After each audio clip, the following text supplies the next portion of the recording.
Bideratu dugu kurtsua Ederlaneko beharretara, eta ez bakarrik Debagoienako plantetan dituzten beharretara, baita ere Usurbilera, ez? Orduan horre asmatu behar genuen zehozer, ez?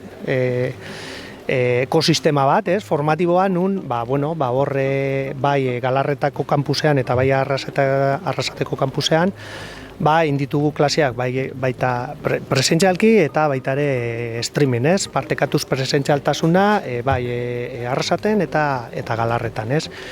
Enfoke oso praktikoa baita ere izan da, azkenian ikasleak izan dira operarioak, berkualifikatzeko helburuarekin, orduan, teknologia klabeetan, Ederlaneko teknologia horietan, pizkatxoa fokoa jarri dugu eta horri ibili gara 7 hilabetetan zehar, 20 irakasle baino gehiagoko parte hartzearekin, eta balorazioa oso positiboa, ez? 45 ikasle hasi ziren eta 45 ikasle bukatu dute formakuntza, ez? Orduan bidean ez da inor galdu, esan dezakegu, eta alde horretatik lehenengo esperientzia izan den moduan, hobekuntzarako tartea baita ere badago, identifikatu ditugu hainbat gauza nun hobetu dezakegu, eta esperientzia principios oso positiboa.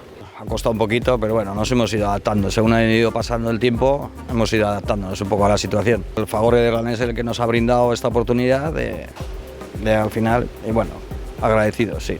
Ha sido un curso que ha habido más teoría que práctica. Igual incluso hemos echado un poquito de más práctica.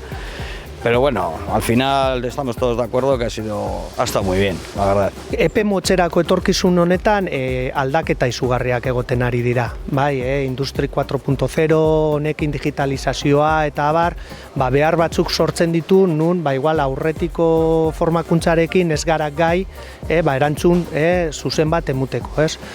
Orduan argi da, nik animatu diet, hemen ez eteteko, formakuntza hau, kriston esfortzua izan da eurendako, baina ez ikusteko bukatzen den etapa bat bezala, ez? Baizik eta punto izegidoko, punto eta jarraiako bide bat bezala, nun jarraitu formatzen, jarraitu akreditatzen, eta hori emungo dau bai Ederlani eta baita ere guri gizarteari, azkenean aurreratzeko pausu horiek, ez?